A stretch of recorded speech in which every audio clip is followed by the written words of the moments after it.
Welcome to গাজল civil service academy. আজকে আমি এই ভিডিওর মাধ্যমে তোমাদের মাধ্যমিকের টেস্ট পেপারের জিওগ্রাফির দ্বিতীয় স্কুল নিয়ে আলোচনা করছি। এর আগে প্রথম ভিডিওতে আমি প্রথম স্কুলটা অ্যানালাইসিস করে দিয়েছিলাম।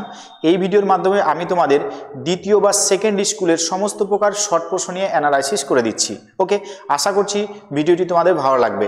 তোমরা যারা মাধ্যমিক দেবে 2026 সালে, এই ভিডিওটি কিন্তু প্রথম থেকে শেষ পর্যন্ত অবশ্যই মন দিয়ে দেখবে। দেখো, প্রথম যে প্রশ্ন আছে, প্রথমে এমসিকিউ প্রশ্ন থাকে, টোটাল 14টা প্রশ্ন থাকে, আমরা সবাই কম বেশি জানি। তো এই ক্ষেত্রে প্রথম যে প্রশ্নটা আছে, দেখো বলছে বিভিন্ন সঞ্চয়জাত ভূমিরূপ গঠিত হয় যে প্রক্রিয়ায়। ঠিক আছে, এখানে মেনলি প্রথমে যে প্রশ্নটা তোমাদের পরীক্ষাতে থাকবে অবরোহণ এবং আরোহণ, এটা দিয়ে কিন্তু উত্তর হয়, সেই রিলেটেড প্রশ্ন প্রথমেই থাকে। বলছে দেখো ভূমিরূপ কি? সঞ্চয়জাত ভূমিরূপ। ঠিক আছে, বলছে বিভিন্ন সঞ্চয়জাত ভূমিরূপ কোন প্রক্রিয়ায় তৈরি হয়? পর্যায়নে, না অবরোহণে, না বিচূর্ণী ভবনে, না আরোহণে। আমরা জানি আরোহণ মানে হচ্ছে ক্ষয়জাত পদার্থগুলো নিচু জায়গাতে জমা হবে, জমা হতে হতে তার উচ্চতাটা বৃদ্ধি পাবে, সেটা হচ্ছে আরোহণ। আর সঞ্চয়জাত ভূমিরূপ মানে কি হবে? আরোহণ হবে সঠিক উত্তর, অর্থাৎ ঘ নম্বর হবে সঠিক উত্তর, আরোহণ। আর যদি বলতো ক্ষয়জাত ভূমিরূপ, তাহলে কি উত্তর হতো? তাহলে কিন্তু উত্তর হতো অবরোহণ। ঠিক আছে, আর অবরোহণ আরোহণ হওয়ার ফলে সমস্ত ভূমিরূপটা কি একটা সমতলীকরণ হয়, সেটাকে আমরা কি বলবো? সেটাকে বলবো আমরা পর্যায়ন। ওকে, 1 নম্বর প্রশ্ন ক্লিয়ার। 2 নম্বর প্রশ্ন আছে, দেখো জলপ্রপাতের পাদদেশে জলাঘাতে গঠিত গর্ত যথাক্রমে। ঠিক আছে, জলপ্রপাতের পাদদেশে জলপ্রপাতের জলটা যেখানে পড়ে সেখানে একটা গর্ত তৈরি হয় হাড়ির মতো, সেই গর্তটাকে কি বলা হয়? সেই গর্তটাকে কিন্তু বলা হবে, অপশন দিয়েছে দেখো, মন্থকূপ, প্রপাতকূপ, খরস্রোত, না প্যালোলবজনী। এটার উত্তর হবে প্রপাতকূপ। ওকে, আর নদীর তলদেশে অবঘর্ষ প্রক্রিয়ায় যে হাড়ির মতো গর্ত তৈরি হয়, সেই গর্তটাকে কিন্তু বলা হবে মন্থকূপ। মন্থকূপ। ঠিক আছে, আর এটা কি? জলপ্রপাতের পাদদেশে, সেটাকে বলবো আমরা প্রপাতকূপ। ওকে, 3 নম্বর প্রশ্ন আছে, দেখো হিমালয় পর্বতের নীলকণ্ঠ শৃঙ্গ, এটা কিসের উদাহরণ? খুব ইম্পর্টেন্ট প্রশ্ন, পরীক্ষাতে কিন্তু মাধ্যমিকে রিপিট হয়। হিমালয় পর্বতের নীলকণ্ঠ, এটা কি একটা ড্রামলিন, না করিহ্রদ, না প্লায়া, না পিরামিড চূড়া? এটার সঠিক উত্তর হবে পিরামিড চূড়া। ওকে, ভীষণ ইম্পর্টেন্ট একটা প্রশ্ন যে হিমালয় পর্বতের নীলকণ্ঠ শৃঙ্গ, এটা কিন্তু একটা পিরামিড চূড়ার উদাহরণ। ওকে, 4 নম্বর প্রশ্ন আছে, দেখো ঋতুভিত্তিক প্রবাহিত সাময়িক বায়ু হলো সমুদ্র বায়ু, মৌসুম বায়ু, ঘূর্ণবায়ু, না আয়ন বায়ু? ঠিক আছে, আয়ন বায়ু মনে রাখবে, এটা একটা নিয়ত বায়ুর উদাহরণ। ঠিক আছে, আচ্ছা ঘূর্ণবায়ু এটা হচ্ছে আকস্মিক বায়ুর উদাহরণ। আর এখানে যেটা দিয়েছে ঋতুভিত্তিক প্রবাহিত, ঋতুভিত্তিক প্রবাহিত বায়ুটা কি হবে? মৌসুম বায়ু হবে। ওকে, আর এই মৌসুম বায়ু মনে রাখবে এমন একটা বায়ু যে 180 ডিগ্রি পর্যন্ত দিক পরিবর্তন করে।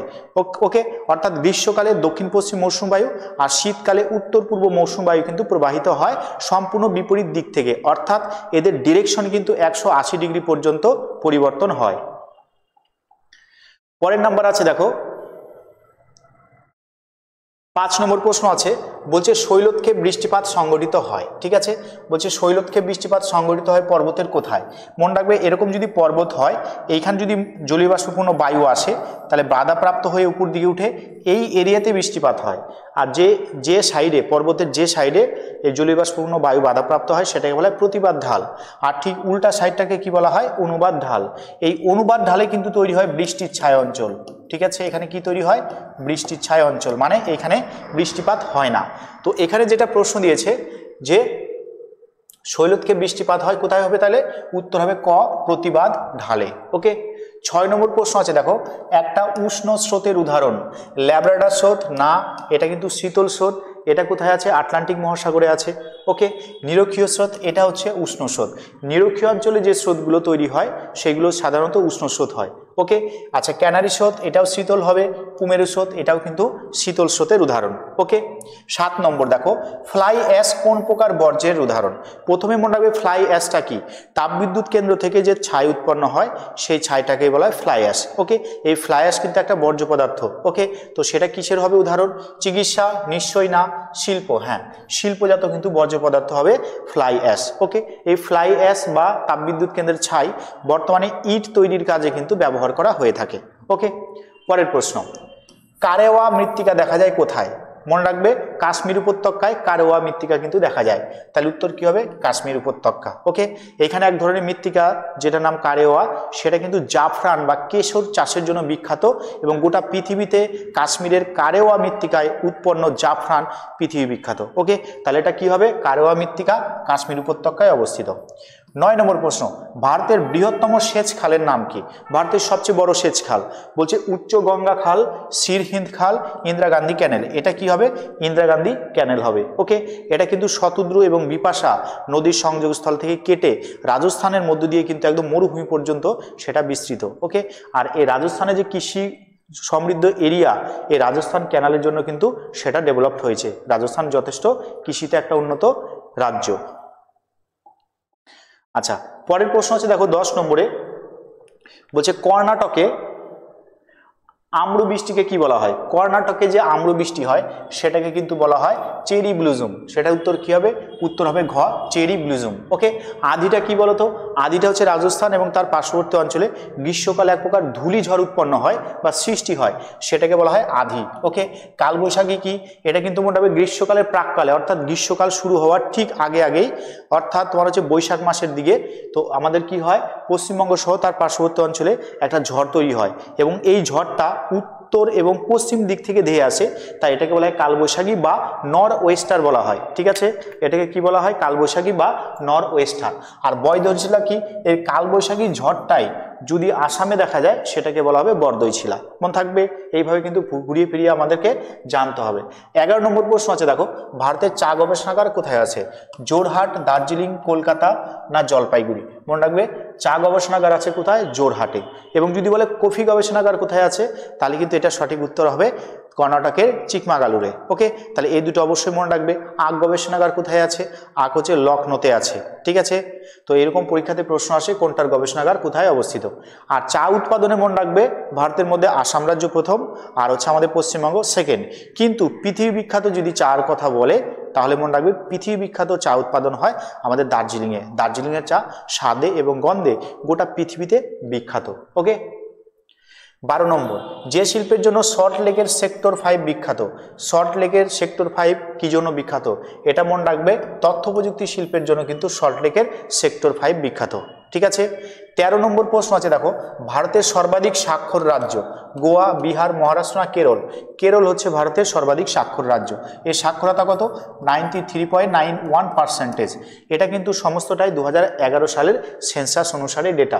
আর যদি বলে সবচেয়ে কম স্বাক্ষর রাজ্যের নাম কি, তাহলে কিন্তু উত্তর হবে বিহার। বিহার হচ্ছে ভারতের সবচেয়ে কম স্বাক্ষর রাজ্য। ইসরো, ইসরো মানে মনে রাখবে ইন্ডিয়ান স্পেস রিসার্চ অর্গানাইজেশন। এই সদর দপ্তর কোথায় আছে? এই সদর দপ্তর কিন্তু বেঙ্গালুরুতে অবস্থিত। ওকে, আর বেঙ্গালুরুকে বলা হয় সিলিকন ভ্যালি বা ইলেকট্রনিকের রাজধানী বা ইলেকট্রনিকের শহর। মনে থাকবে, আর এই বেঙ্গালুরুতেই ইসরোর সদর দপ্তর অবস্থিত। ঠিক আছে, আচ্ছা, এই গেল তোমাদের কি 14টা এমসিকিউ প্রশ্ন। ঠিক আছে, তোমরা যারা মাধ্যমিক দিচ্ছ 2026 সালে চেষ্টা করবে 14টা এমসিকিউ এর মধ্যে যেন 14টাই ঠিক হয়। ওকে, এমসিকিউতে ভুল করলে হবে না। ওকে, মোট কথা 1 নম্বরে যা যা প্রশ্ন আছে সবগুলোকেই তোমাকে ফুল নাম্বার পেতে হবে, তবে গিয়ে কিন্তু তুমি 98, 99 বা 100 নাম্বার পেতে পারো। ওকে, আচ্ছা, এরপর চলো বিভাগ খতে আছে কি দেখো, শুদ্ধ আর অশুদ্ধ। ওকে, প্রথম প্রশ্ন আছে দেখো, বলছে, প্রথম প্রশ্ন দিয়েছে দেখো, দুটি নদীর মধ্যবর্তী অঞ্চল হলো দোয়াব। ঠিক আছে, তাহলে দুটি নদীর মধ্যবর্তী উর্বর যে অঞ্চল বা পলিগঠিত যে অঞ্চল সেটাকে কিন্তু বলা হয় দোয়াব। তাহলে এটা কি উত্তর হবে? এটা উত্তর হবে শুদ্ধ, অর্থাৎ আমরা লিখব সু। ওকে, 2 নম্বর, ট্রপোস্ফিয়ারের উচ্চতা বৃদ্ধিতে উষ্ণতা বৃদ্ধি পায়। তাহলে ট্রপোস্ফিয়ারের উচ্চতা বাড়ার সাথে সাথে কি হয়? 6.4 ডিগ্রি সেলসিয়াস করে উষ্ণতা কমতে থাকে প্রতি 1 কিলোমিটার উচ্চতা বৃদ্ধিতে। এটাকে বলা হয় নর্মাল ল্যাপস রেট বা উষ্ণতা হ্রাসের স্বাভাবিক বিধি। তো এই ক্ষেত্রে তাহলে এটা উত্তর কি হবে? উত্তর হবে ভুল। বলেছে দেখো ট্রপোস্ফিয়ারে উচ্চতা বৃদ্ধিতে উষ্ণতা বৃদ্ধি পায় না, এটা বৃদ্ধি পায় না, এটা কি হয়? হ্রাস পায়। তাহলে এটা উত্তর লিখবো অ। আপেক্ষিক আর্দ্রতা শতকরা হারে প্রকাশ করা হয়, এটা কিন্তু শুদ্ধ হবে। আপেক্ষিক আর্দ্রতা সবসময় শতকরাতে প্রকাশ করা হয়, আর আপেক্ষিক আর্দ্রতা যখন 100% হয় তখনই কিন্তু বৃষ্টি পড়ে। ওকে, আর শীতকালে আপেক্ষিক আর্দ্রতার পরিমাণটা বেশি থাকে, যেহেতু বাতাসে জলীয় বাষ্পের পরিমাণটা বেশি। আর গ্রীষ্ম বা বর্ষাকালে আপেক্ষিক আর্দ্রতার পরিমাণটা বেশি থাকে, আর শীতকালে কিন্তু বাতাসে জলীয় বাষ্পের পরিমাণ কম, তাই আপেক্ষিক আর্দ্রতাটা কি হবে না? কম হবে। পরের নাম্বার প্রশ্ন আছে দেখো, মুখ্য জোয়ারের বিপরীতে গৌণ জোয়ার সৃষ্টি হয়। এটা কিন্তু শুদ্ধ, মুখ্য জোয়ারের বিপরীতেই গৌণ জোয়ারটা সৃষ্টি হয়। ভারতের রাজ্য পুনর্গঠনের অন্যতম ভিত্তি হলো ভাষা। আচ্ছা, রাজ্য পুনর্গঠনের ভিত্তি অনেকগুলোই ছিল, কিন্তু প্রধান যেটা ছিল সেটা হচ্ছে ভাষা। আর ভাষা কমিশন কবে গঠিত হয়? 1953 সালে ভাষা কমিশন গঠিত হয়। আর ভাষার ভিত্তিতে 1956 সালে প্রথম রাজ্য তৈরি হয়, সেটা হচ্ছে অন্ধ্রপ্রদেশ। এটাও পরীক্ষাতে প্রশ্ন আসে যে ভাষার ভিত্তিতে গঠিত প্রথম রাজ্যের নাম কি? তাহলে অন্ধ্রপ্রদেশ। সালটা কত হবে? 1956 হবে সাল। ওকে। মরু উদ্ভিদ সরল বর্গীয় প্রকৃতির? না, মরু উদ্ভিদ কখনো সরল বর্গীয় প্রকৃতির হয় না। মরু উদ্ভিদ হয় মরু উদ্ভিদ বা জাঙ্গল উদ্ভিদ, বা এটাকে ইংলিশে বলা হয় জেরোফাইট উদ্ভিদ। মনে থাকবে, মরু উদ্ভিদ মানে জেরোফাইট বা জাঙ্গল উদ্ভিদ। হীরক চতুর্ভুজ ব্যবস্থা রেল যোগাযোগের সাথে যুক্ত, এটা সত্যি। 2014 সালে, ঠিক আছে, দিল্লি, চেন্নাই, মুম্বাই, কলকাতা এই 4টা শহরকে দ্রুতগতি সম্পূর্ণ বুলেট ট্রেন দিয়ে যুক্ত করার একটা পরিকল্পনা নেওয়া হয়েছে, সেটাকে কি বলা হয়? হীরক চতুর্ভুজ পরিকল্পনা। ঠিক আছে। আর এর আগে, ঠিক আছে, 1999 সালে কিন্তু একটা সোনালী চতুর্ভুজ পরিকল্পনা নেওয়া হয়েছিল। দিল্লি, মুম্বাই, চেন্নাই এই 4টা বড় বড় মেট্রোপলিটন শহরকে দ্রুতগতি সম্পূর্ণ 6 লেন বিশিষ্ট সড়ক পথ দিয়ে যুক্ত করার পরিকল্পনা কিন্তু হয়েছিল 1999 সালে। সেটা কিন্তু কাজ কমপ্লিট হয়ে গেছে। আর 2014 সালে বুলেট ট্রেন দ্বারা ওই 4টা শহরকে যুক্ত করার একটা পরিকল্পনা নেওয়া হয়েছে, এটাকে বলা হয় হীরক চতুর্ভুজ পরিকল্পনা। ঠিক আছে, তাহলে এটা কি আছে? শুদ্ধ হবে। এটার উত্তর হবে শুদ্ধ। ঠিক আছে, তাহলে শুদ্ধ অশুদ্ধ 6টা হয়ে গেল। এরপর চলো শূন্যস্থান পূরণ। 6টা শূন্যস্থান পূরণ প্রশ্ন থাকে, এখানেও 6 নম্বর পাওয়া যায়, একদম 6 পাওয়া যায় একটু ভালো করে পড়াশোনা করলেই। দেখো বলছে অর্ধচন্দ্রাকার বালিয়াড়ি ড্যাশ নামে পরিচিত। অর্ধচন্দ্রাকার বালিয়াড়িকে কি বলা হয়? না, বারখান বলা হয়, এটার সঠিক উত্তর। ওকে। ড্যাশ বায়ুস্তরকে পৃথিবীর ছাতা বলা হয়। ঠিক আছে, আমরা কি জানি? বায়ুমণ্ডলের ওজোন স্তর, সেটাকে কি বলা হয়? পৃথিবীর প্রাকৃতিক ছাতা বা প্রাকৃতিক সৌরপর্দা। ঠিক আছে, আমাদের সূর্য থেকে যে অতিবেগুনি রশ্মিগুলো আসছে সেগুলো কিন্তু রক্ষা করছে কে? আমাদের ওজোন স্তর বা ওজোন লেয়ার। তাহলে কি হবে? ওজোন স্তরকেই বলা হয় পৃথিবীর ছাতা। তাহলে উত্তর কি হবে? ওজোন স্তর। এটা কোন স্তরের মধ্যে আছে? ট্রপোস্ফিয়ার না স্ট্র্যাটোস্ফিয়ার না মেসোস্ফিয়ার? এটা কিন্তু স্ট্র্যাটোস্ফিয়ারে আছে। 20 থেকে 35 কিলোমিটার উচ্চতায় স্ট্র্যাটোস্ফিয়ারের মধ্যে এই ওজোন স্তরটা আছে। তাই ওজোন স্তরকেই বলা হয় পৃথিবীর ছাতা। বৃষ্টিপাত মাপক যন্ত্রের নাম মনে রাখবে রেনগজ। বৃষ্টিপাত মাপক যন্ত্রের নাম কি? রেনগজ হবে সঠিক উত্তর। নর্মদার ড্যাশ বাহিনী নদী? নর্মদা, তাপ্তি এগুলো কি ভারত থেকে পশ্চিম দিকে গেছে, তাই এটা পশ্চিম বাহিনী নদী হবে। এটা কি হবে বলতো? পশ্চিম বাহিনী নদী হবে নর্মদা এবং তাপ্তি। ওকে, তাহলে নর্মদা তাপ্তি কোন বাহিনী নদী? এটা কিন্তু একটা পশ্চিম বাহিনী নদীর উদাহরণ। নীলগিরি পর্বতের সর্বোচ্চ শৃঙ্গ মনে রাখবে দোদা বেতা। দোদা বেতা। তাহলে নীলগিরি পর্বতের সর্বোচ্চ শৃঙ্গের নাম কি? দোদা বেতা। আচ্ছা, ঝুম চাষ হলো এক প্রকার ড্যাশ কৃষি। মনে রাখবে ঝুম চাষটা কি একবার শুনে নাও। পার্বত্য অঞ্চলে ঝোপ জঙ্গল গাছপালা কেটে পুড়িয়ে সেটাকে শুকানো হয়, তারপরে আগুন ধরিয়ে সেগুলোকে পুড়িয়ে দেওয়া হয়। পুড়িয়ে দিলে কি হয় বলতো? পার্বত্য অঞ্চলে ওই পাথরের উপরে পলেস্টার মানে ছায়ের একটা আস্তরণ পড়ে, সেখানে বেশ কয়েক বছর চাষ করা হয়। তারপর ছাইগুলো বৃষ্টি জলে ধুয়ে যায়, আবার সে পাথর বেরিয়ে আসে। ওই কৃষকগুলো বা ওই লোকগুলো আবার অন্য একটা জায়গাতে গিয়ে একই পদ্ধতিতে চাষবাস করে। এই যে এক জায়গা থেকে আরেক জায়গায় স্থানান্তর হলো, তাই এই কৃষিটাকে বলা হয় স্থানান্তর কৃষি বা ইংলিশে বলা হয় শিফটিং কাল্টিভেশন। ওকে। আর এই স্থানান্তর কৃষি ভারতের বিভিন্ন জায়গাতে বিভিন্ন নামে পরিচিত, পৃথিবীর বিভিন্ন দেশেও সেটা বিভিন্ন নামে পরিচিত। যেমন ওভারঅল যদি ভারতের কথা বলি, তাহলে ওভারঅল ভারতে কিন্তু এটাকে বলা হয় ঝুম চাষ। ওকে, মেনলি উত্তর পূর্ব ভারতে এই স্থানান্তর কৃষিকে ঝুম চাষ বলা হয়। প্রশ্ন দিয়েছে দেখো, ঝুম চাষ হলো এক প্রকার ড্যাশ, তাহলে উত্তর কি হবে? স্থানান্তর কৃষি হবে সঠিক উত্তর। স্থানান্তর কৃষি হবে সঠিক উত্তর। আর এফ এর পুরো নাম কি? আমরা লাস্ট চ্যাপ্টারে পেয়েছিলাম মানচিত্র স্কেল বলে যে চ্যাপ্টারটা ছিল। আর এফ এর পুরো নাম মনে রাখবে রিপ্রেজেন্টেটিভ ফ্র্যাকশন। Representative fraction. ঠিক আছে, তাহলে আর এফ এর পুরো নাম কি? Representative fraction. এটা হচ্ছে ভগ্নাংশ সূচক স্কেল। ঠিক আছে, যার উপর দিকে থাকে লব আর নিচের দিকে থাকে হর। তাহলে এইখানে যে 6 নম্বর গেল শূন্যস্থান পূরণ, এখানেও 6 নম্বরে 6 নম্বর পাওয়া যায়। চলো এরপরে 2-1টি শব্দে উত্তর দিতে বলেছে। কি বলছে দেখো, মহাদেশীয় হিমবাহ অঞ্চলে বরফমুক্ত পর্বত শিখর কি নামে পরিচিত? বরফমুক্ত পর্বত শিখর মনে রাখবে নুনাটক্স নামে পরিচিত। নুনাটক, নুনাটক নামে পরিচিত। ঠিক আছে, তাহলে নুনাটক ভীষণ ইম্পর্টেন্ট। পরের প্রশ্ন, ক্যাটাবেটিক বায়ু কাকে বলে? এই ক্যাটাবেটিক বায়ু আর অ্যানাবেটিক বায়ু কিন্তু ইম্পর্টেন্ট। অনেক সময় টিকা 3 নম্বরের বা তোমার 2 নম্বরেও চলে আসতে পারে। ক্যাটাবেটিক মানে মনে রাখবে পার্বত্য অঞ্চলের উপর থেকে যখন রাত্রিবেলাতে পাহাড়ের গা বেয়ে নিচের দিকে একটা ঠান্ডা বায়ু, ভারী বায়ু নিচের দিকে নামতে থাকে, সেটাকে বলা হয় ক্যাটাবেটিক বায়ু। আর দিনের বেলায় পর্বতের গা বেয়ে উপর দিকে যেটা উঠতে থাকে সেটাকে বলবো আমরা অ্যানাবেটিক বায়ু। অ্যানা মানে উপর দিকে ওঠা, ক্যাটা মানে উপর থেকে নিচের দিকে নামা। ঠিক আছে, তারপর আছে পৃথিবীর বৃহত্তম মগ্নচরার নাম কি? পৃথিবীর বৃহত্তম মগ্নচর হচ্ছে গ্র্যান্ড ব্যাংক। ওকে, গ্র্যান্ড ব্যাংক হচ্ছে আটলান্টিক মহাসাগরের উত্তর পশ্চিম আটলান্টিক মহাসাগরের গ্র্যান্ড ব্যাংক, সেটা কিন্তু গোটা পৃথিবীর কিন্তু বিখ্যাত একটা সামুদ্রিক মগ্নচরা।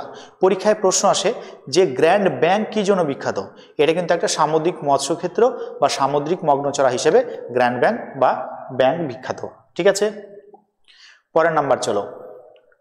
কোন মৃত্তিকাকে কার্পাস মৃত্তিকা বলা হয়? ঠিক আছে, মনে রাখবে রেগুর মৃত্তিকা। ঠিক আছে, দাক্ষিণাত্য বা ডেকান ট্রাপ অঞ্চলে রেগুর যে মৃত্তিকা আছে সেই রেগুর মৃত্তিকাকে বলা হয় কার্পাস মৃত্তিকা বা ব্ল্যাক কটন সয়েল, বা এটাকে বলা হয় কৃষ্ণ মৃত্তিকা। ঠিক আছে, বাণিজ্যিকভাবে ফল উৎপাদন প্রক্রিয়াকে কি বলা হয়? এখানে 3টা জিনিস মনে রাখবে, 4টা জিনিস মনে রাখবে। প্রথম হচ্ছে হর্টিকালচার বা বাজার বাগান কৃষি কাকে বলে?